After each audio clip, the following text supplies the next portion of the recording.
तो last class में जो है हम लोग पढ़े हुए थे आरएनए के प्रकार के बारे में। उसमें हम लोग पढ़े थे कि आरएनए जो है 3 प्रकार का होता है, एमआरएनए, आरआरएनए और टीआरएनए। एमआरएनए मतलब कि मैसेंजर आरएनए, आरआरएनए मतलब कि राइबोसोमल आरएनए, टीआरएनए मतलब कि ट्रांसफर आरएनए। और फिर कौन कितना परसेंट होता है वो भी हम लोग पढ़े हुए थे। एमआरएनए होता है 5 से 10%, आरआरएनए होता है 80% लगभग, और टीआरएनए होता है 10 से 15%। तो आज हम लोग पढ़ेंगे बहुत ही इंपॉर्टेंट टॉपिक एक है डीएनए की प्रतिकृति, कि डीएनए जो है वो कैसे द्विगुणित होता है। ठीक है, इसको बोल सकते हैं डीएनए का द्विगुणन, कि डीएनए कैसे द्विगुणित होता है, कैसे 1 से 2 डीएनए बनता है। मान लो कोई एक कोशिका है और उस कोशिका के अंदर अगर डीएनए है और उस कोशिका को अगर विभाजित होना है तो एक कोशिका से 2 कोशिका बनना है। अब दोनों कोशिका में डीएनए चाहिए, है ना, तो उसके लिए क्या करना पड़ता है, डीएनए को द्विगुणित करना पड़ता है, डीएनए को डबल करना पड़ता है। और जो डीएनए की डबल करने की प्रक्रिया है उसी को डीएनए की प्रतिकृतिकरण या फिर उसी को डीएनए का द्विगुणन या फिर रेप्लिकेशन ऑफ डीएनए कहा जाता है। अब हम लोग इसी में आगे पढ़ेंगे कि कैसे होता है डीएनए की प्रतिकृति, कैसे एक डीएनए से 2 डीएनए बनता है। पहली बात तो ये कि डीएनए की प्रतिकृति कब होता है। जैसे जो कोशिका चक्र पढ़े थे 11th क्लास में, कोशिका चक्र एक बार रिवाइज कर लो। कोशिका चक्र क्या होता है, तो किसी भी कोशिका के जन्म से लेकर, मतलब जब कोशिका बना है तब से लेकर, और किसी भी कोशिका के जीवन में, हर एक कोशिका का जीवन काल होता है ना, हर एक कोशिका कुछ काल बाद विभाजित हो जाता है, मर जाता है या फिर मर जाता है। तो किसी भी कोशिका के जीवन में जो अलग अलग घटनाएं होती हैं और उन घटनाओं का जो चक्र होता है उसी को क्या कहा जाता है, कोशिका चक्र कहा जाता है। कोशिका के जीवन में जो घटनाओं का चक्र होता है उसी को क्या कहते हैं, कोशिका चक्र कहते हैं। और कोशिका चक्र जो होता है सेल साइकिल, इसको हम बताए थे 11th क्लास में भी कि इसको 2 भाग में बांटा गया है। कौन कौन, इंटरफेज और एम फेज, अंतरावस्था और एम प्रावस्था। याद है कि सब भूल गए। एक कौन होता है अंतरावस्था, एक कौन होता है एम प्रावस्था। अंतरावस्था में फिर 3 फेज होता है, एक होता है जीवन प्रावस्था, एक होता है एस प्रावस्था और एक होता है G2 प्रावस्था। और जो एम प्रावस्था होता है इसमें अगर हम बात करें इसमें फिर 2 चीज़ें होती हैं। एक होता है इसमें कैरियोकाइनेसिस, एक क्या होता है कैरियोकाइनेसिस, ठीक है, या फिर इसको बोलते हैं केंद्रक विभाजन। कैरियोकाइनेसिस को क्या बोलते हैं, केंद्रक विभाजन। और दूसरा होता है साइटोकाइनेसिस, या फिर साइटोकाइनेसिस को ही बोलते हैं कोशिका विभाजन या कोशिका द्रव विभाजन, कोशिका द्रव विभाजन, साइटोकाइनेसिस।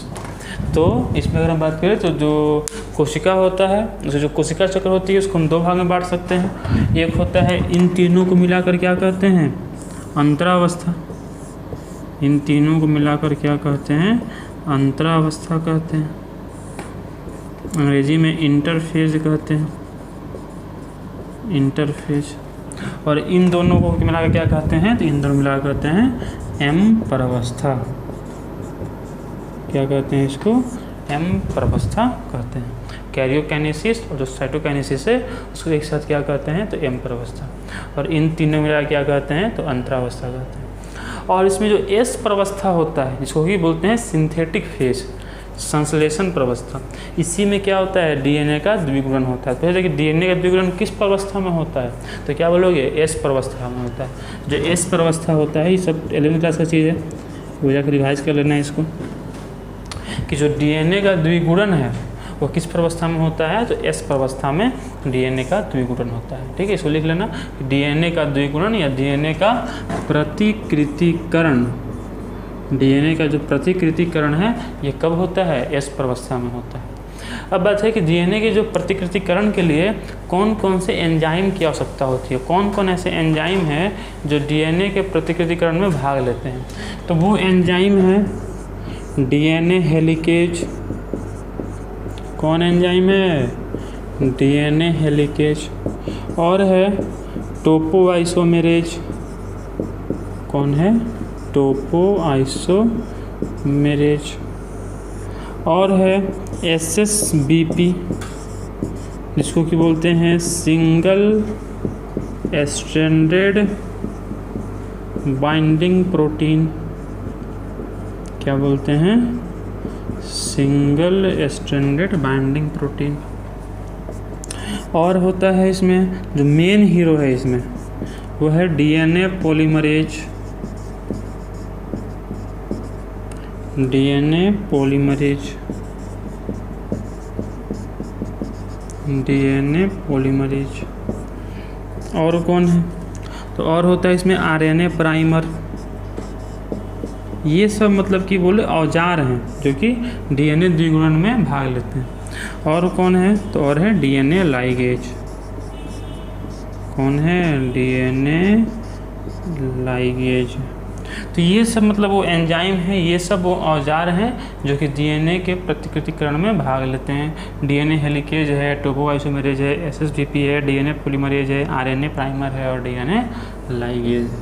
ये सब वो एंजाइम हैं, वो औजार हैं जो डीएनए प्रतिकृतिकरण में भाग लेते हैं। अब बात है कि डीएनए का प्रतिकृतिकरण कैसे होता है, ठीक है। इसके लिए पहले आपको डीएनए की संरचना पता होनी चाहिए, जो कि हम पहले ही बतलाए हुए हैं। याद है कि डीएनए जो होता है उसमें जो उसका आधारीय भाग होता है, जो उसका बैकबोन होता है, वो बना होता है किसका? शुगर और फॉस्फोरिक अम्ल का, ठीक है, शर्करा और फॉस्फोरिक अम्ल का। और जो नाइट्रोजनी क्षार होता है वो अंदर की तरफ निकला होता है। उसमें से भी एडेनिन के सामने कौन होता है?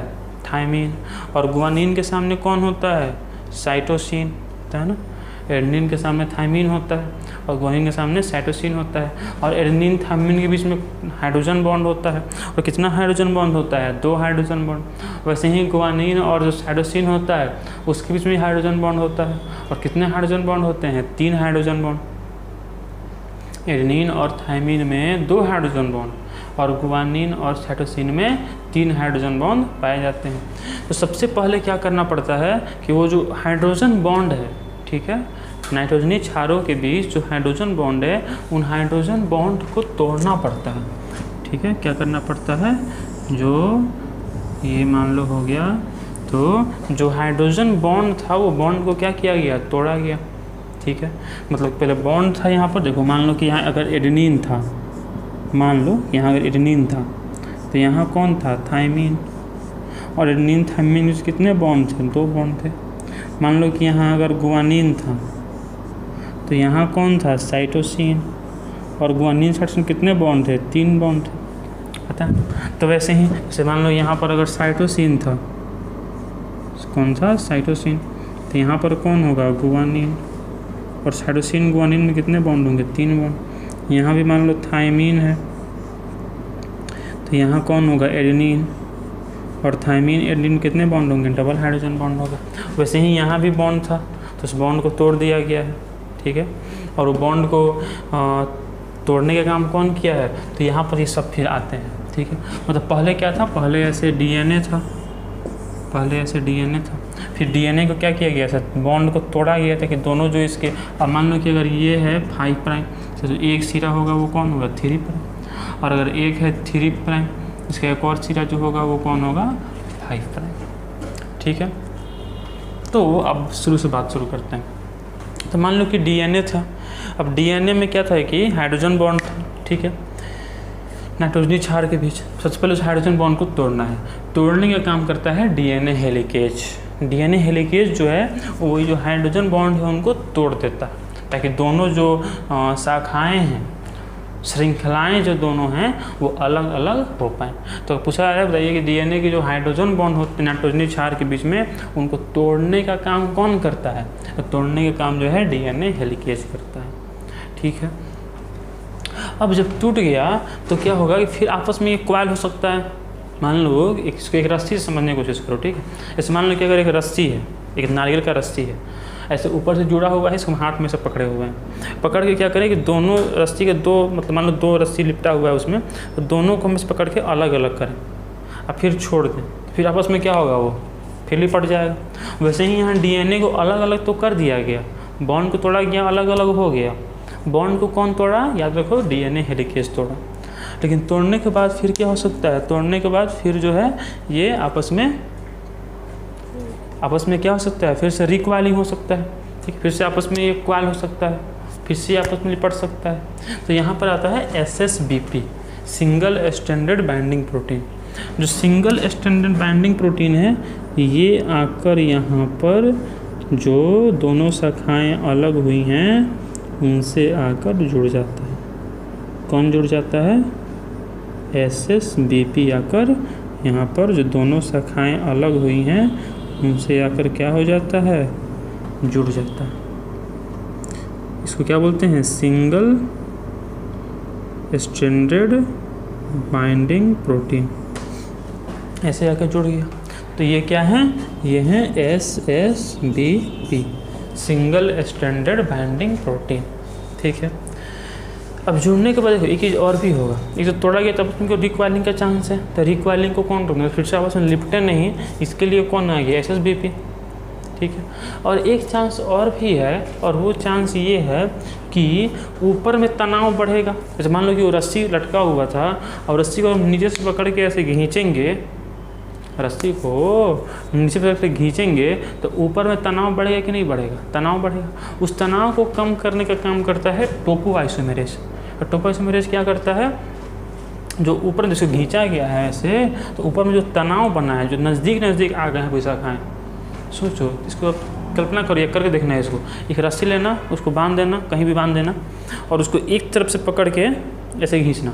जब खींचोगे तो एक चीज़ तो है कि छोड़ने पर लिपटेगा, एक चीज़ और भी होगा कि जब से खींचोगे तो ऊपर में तनाव बढ़ेगा, टेंशन बढ़ेगा।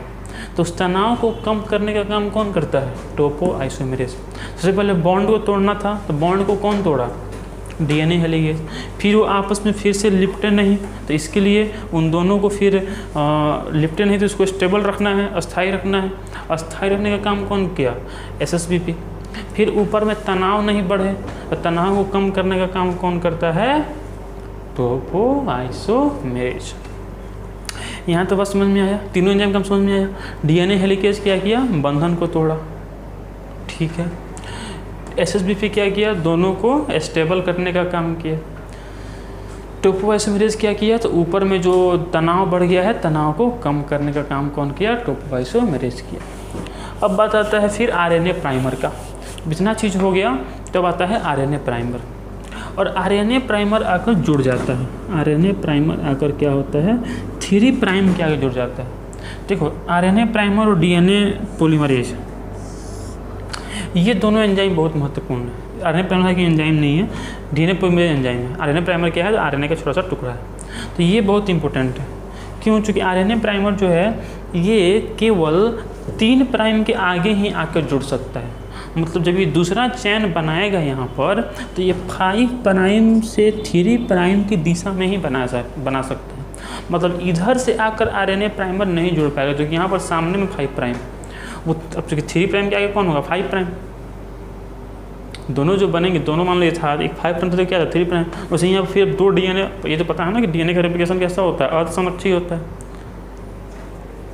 DNA का जो द्विगुणन होता है कैसा होता है, अर्धसंरक्षी होता है। तो अर्धसंरक्षी बनाना है तो एक पुराना DNA रहेगा, एक पुराना स्ट्रैंड रहेगा, एक नया स्ट्रैंड बनेगा।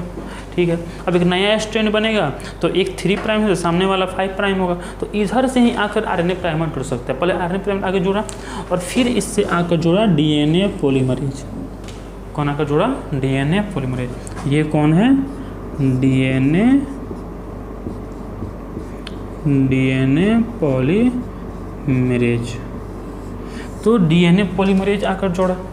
अब ये DNA पॉलीमरेज आकर जुड़ा है, ये क्या करेगा कि आकर्षण करवाना शुरू करेगा। मान लो कि जब बॉन्ड टूटा था तो यहाँ पर एडेनिन था, मान लो यहाँ पर थाइमिन था, यहाँ गुआनिन साइटोसिन था, ऐसे कुछ ना कुछ तो था जो टूट गया है, बॉन्ड टूट गया है। जैसे ही DNA पॉलीमरेज आएगा तो क्या करेगा कि जो भी यहाँ पर नाइट्रोजनी क्षार है उसका जो पूरक क्षार है उसको ले जाकर सामने जोड़ने का काम करेगा। अब पूरक क्षार कौन होता है, एडेनिन का पूरक कौन होता है, थाइमिन, और गुआनिन का पूरक कौन होता है, साइटोसिन। तो उसको लाकर यहाँ सामने में जोड़ने का काम करेगा और इस तरह रेप्लिकेशन चल पड़ेगा। मतलब कि यहाँ से आगे होते जाएगा, जोड़ते जाएगा, यहाँ पर आगे जोड़ते गया, धीरे धीरे टूटते जाएगा और ये जोड़ते जाएगा। तो खैर यहाँ पर अगर देखा जाए, ये जो 3 प्राइम वाला जो टेम्पलेट स्ट्रैंड, देखो जिस DNA का जो ये श्रृंखला है जिस पर कि रेप्लिकेशन की प्रक्रिया हो रही है, इसको बोलते हैं टेम्पलेट। क्या बोलते हैं इसको, टेम्पलेट। इस स्ट्रैंड मतलब कि जैसे मान लो मेरे पास अगर एक पेज है जिसको हमको जीरोक्स कराना है, ठीक है, तो सोचा कि हम जीरोक्स करवाएं, तो जिस पेज से जीरोक्स हुआ जो ओरिजिनल पेज है उसको बोलते हैं टेम्पलेट। क्या बोलते हैं उसको, टेम्पलेट।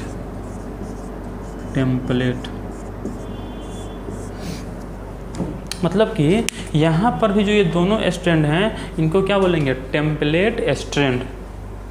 तो एक टेम्पलेट स्ट्रैंड जो है वो 3 प्राइम से 5 प्राइम की तरफ है, और एक जो टेम्पलेट स्ट्रैंड है ये 5 प्राइम से 3 प्राइम की तरफ है। तो जो 3 प्राइम से 5 प्राइम की तरफ जो टेम्पलेट स्ट्रैंड है उसी पर जो रेप्लिकेशन है वो कैसा हो रहा है, कंटिन्यूअस हो रहा है। जबकि इस पर ऐसा नहीं होता, क्योंकि इसमें यहाँ का जुड़ नहीं सकता है। तो इसमें क्या होता है कि यहाँ पर छोटे छोटे डीएनए के टुकड़े बनते हैं, छोटे छोटे इधर से बनते हैं, और फिर क्या होता है कि पूरा जुड़ जाता है, अगर आपस में जुड़ जाते हैं, आपस में इनको जोड़ने का काम करता है लाइगेज। ध्यान रखो कि लाइगेज एंजाइम को जो है आणविक गोंद कहा जाता है, मोलिकुलर ग्लू कहा जाता है। कई बार अणुओं को जोड़ना है तो जोड़ने का काम कौन करता है, लाइगेज। लाइगेज आगे भी आएगा बहुत बार, याद रखो लाइगेज जोड़ने का, अणु अगर कहीं भी हैं और उनको काटना है तो काटने का काम करता है प्रतिबंधन एंजाइम। तो प्रतिबंधन को कहा जाता है आणविक कैंची, ठीक है। और कहीं अगर जोड़ना है तो जोड़ने का काम करता है लाइगेज। तो लाइगेज से कहते हैं आणविक गोंद, मोलिकुलर ग्लू किसको कहते हैं, लाइगेज को। और आणविक कैंची किसको कहते हैं, तो कैंची कहा जाता है रिस्ट्रिक्शन एंजाइम को, प्रतिबंधन एंजाइम को, ठीक है। देखो तो ये जो स्ट्रैंड है, ये जो डीएनए का टेम्पलेट स्ट्रैंड है, ये जो डीएनए का टेम्पलेट स्ट्रैंड है, इस पर जो रेप्लिकेशन है, इस पर जो द्विगुणन है वो कैसा हो रहा है, सतत रूप से हो रहा है, कंटिन्यूअस हो रहा है, ठीक है। तो ये जो स्ट्रैंड है इसको बोलते हैं लीडिंग स्ट्रैंड। क्या बोलते हैं इसको, लीडिंग स्ट्रैंड। तो लीडिंग स्ट्रैंड कौन होता है, तो डीएनए का वह स्ट्रैंड जिस पर, इसको क्या बोलते हैं, लीडिंग स्ट्रैंड। क्या बोलते हैं इसको, लीडिंग स्ट्रैंड। लीडिंग स्ट्रैंड कौन है, डीएनए का वह स्ट्रैंड जिस पर जो प्रतिकृतिकरण है वह सतत रूप से होता है, कंटिन्यूअस होता है, सतत रूप से कंटिन्यूअस। कंटिन्यूअस अगर रेप्लिकेशन जिस स्ट्रैंड पर होता है उसको क्या कहते हैं, लीडिंग स्ट्रैंड। और जिस पर रेप्लिकेशन सतत रूप से नहीं होता है बल्कि असतत रूप से होता है, असतत रूप से होता है, उसको बोलते हैं लैगिंग स्ट्रैंड। उसको क्या बोलते हैं, लैगिंग स्ट्रैंड। तो डीएनए के जो 2 स्ट्रैंड हैं उनको हम लीडिंग या लैगिंग स्ट्रैंड कह सकते हैं। लीडिंग स्ट्रैंड कौन होता है, तो डीएनए के जिस स्ट्रैंड पर रेप्लिकेशन कंटिन्यूअस होता है उसको क्या कहते हैं, लीडिंग स्ट्रैंड। जिस पर कंटिन्यूअस नहीं होता है उसको क्या कहते हैं, लैगिंग स्ट्रैंड। और जिस पर कंटिन्यूअस रेप्लिकेशन नहीं हो रहा है, मतलब कि जिस पर जो रेप्लिकेशन है वो असतत रूप से हो रहा है, डिसकंटिन्यूअस हो रहा है, उस पर ये टुकड़े बन रहे हैं, छोटे छोटे डीएनए के टुकड़े बन रहे हैं। और ये जो छोटे छोटे डीएनए के टुकड़े होते हैं इन्हें कहा जाता है ओकाजाकी टुकड़ा। क्या कहा जाता है इनको, ओकाजाकी फ्रैगमेंट या ओकाजाकी टुकड़े, या इसको हम कह सकते हैं ओकाजाकी फ्रैगमेंट। और फिर जो ये ओकाजाकी फ्रैगमेंट होते हैं, जो ओकाजाकी टुकड़े होते हैं, ये आपस में जुड़ जाते हैं। और हम बोले कि इनको जोड़ने का काम कौन करता है, जोड़ने का काम इनको डीएनए लाइगेज करता है। ओकाजाकी टुकड़े को आपस में जोड़ता कौन है, डीएनए लाइगेज, इसको आपस में लाकर जोड़ने का काम करता है। बहुत चीज़ पढ़े हम लोग ऐसे। अब देखो क्या होगा, धीरे धीरे ये खुलते जाएगा, पहले ये हो रहा है, ये ऐसे खुलते जाएगा, ऐसे 2 डीएनए क्या हो जाएगा, बन जाएगा। ये खुलते जाएगा, ये यहाँ से 1 डीएनए बन जाएगा, और ये इधर से भी क्या हो, डीएनए बन जाएगा। कितने डीएनए बन गया, 2 डीएनए बन गया। कुछ समझे, फिर से क्या होगा। तो डीएनए की प्रतिकृतिकरण हम लोग पढ़ रहे हैं। डीएनए का जो प्रतिकृतिकरण है ये कोशिका चक्र के किस अवस्था में होता है, तो एस अवस्था में होता है, ठीक है। फिर हम लोग पढ़ें कि डीएनए के जो प्रतिकृतिकरण में कौन कौन से एंजाइम भाग लेते हैं, तो DNA helicase, topoisomerase, SSBP, DNA polymerase, RNA primer और डीएनए लाइगेज, ठीक है। डीएनए की जो दोनों शाखाएं हैं उनके बीच जो हाइड्रोजन बंधन है, उस हाइड्रोजन बंधन को तोड़ने का काम कौन करता है, तो हाइड्रोजन बंधन को तोड़ने का काम डीएनए हेलिकेज करता है। जब हाइड्रोजन बॉन्ड टूट गया तो दोनों फिर आपस में कुछ मिल नहीं जाए, इसको रोकने का काम कौन करता है? SSBP। दोनों तरफ जुड़ गया, दोनों को आपस में रिक्वालिंग होने से रोक देता है। उसके बाद फिर ऊपर में तनाव बढ़ रहा है, तनाव को कम करने का काम कौन करता है? टोपोआइसोमेरेज। फिर यहाँ पर आगे आकर कौन जुड़ जाता है? RNA primer. अब RNA प्राइमर कहाँ आके जुड़ता है? तो 3 प्राइम के आगे। ये दोनों की कमजोरी है, DNA पॉलीमरेज की भी और RNA प्राइमर के भी, कि केवल 5 प्राइम से 3 प्राइम की तरफ ही रेप्लिकेशन कर सकता है। ठीक है, तो इधर हम माने हैं कि इधर से जुड़ नहीं सकता है, इधर माने कि उल्टा तरीके से कर रहा है। और यहाँ पर क्या होता है कि छोटे छोटे टुकड़े बनते हैं। अब DNA का जो ये स्ट्रैंड है जिस पर कंटिन्यूअस रेप्लिकेशन हो रहा है, लगातार ऐसे एप्लीकेशन होते चला जा रहा है, इसको बोलते हैं लीडिंग स्ट्रैंड। और इस पर क्या हो रहा है? छोटे छोटे टुकड़े बन रहे हैं, जो टुकड़े बाद में आपस में, और ये टुकड़ों को क्या कहते हैं? ओकाज़की टुकड़ा। ओकाज़की नाम वैज्ञानिक का उन्हीं नाम पर दिया गया है। जो ओकाज़की टुकड़ा होता है ये बेसिकली 1000 से 2000 क्षार युग्म का टुकड़ा होता है। कितना से कितना का? 1000 से 2000 क्षार युग्म का टुकड़ा होता है ओकाज़की टुकड़ा। ठीक है, जो आपस में फिर जुड़ जाता है। कौन जोड़ देता है उसको? DNA लाइगेज जोड़ देता है। और जिस स्टैंड पर जो रेप्लिकेशन है वो कंटिन्यूअस नहीं हो पाता है, ठीक है, सतत रूप से नहीं हो पाता है, असतत होता है, उसको कहा जाता है लैगिंग स्ट्रैंड। ठीक है, क्या कहते हैं इसको? Lagging strand. मतलब मान लीजिए पूछते हैं आपसे हम, बताओ ओकाज़की टुकड़ा किस स्ट्रैंड पर बनता है, लीडिंग पर कि लैगिंग पर? तो क्या बोलोगे कि जो ओकाज़की टुकड़ा है वो बनता है लैगिंग स्ट्रैंड पे। किस पर जो रेप्लिकेशन है वो कंटिन्यूअस होता है? तो लीडिंग स्ट्रैंड पर कंटिन्यूअस होता है। किस पर डिसकंटिन्यूअस होता है? तो जो लैगिंग स्ट्रैंड है उस पर डिसकंटिन्यूअस होता है। और उसमें जो फ्रेगमेंट्स बनते हैं, जो टुकड़े बनते हैं, उन्हें क्या कहते हैं? उन्हें कहते हैं ओकाज़की टुकड़ा, ओकाज़की फ्रेगमेंट। जिनको आपस में कौन जोड़ता है? तो DNA लाइगेज जोड़ता है।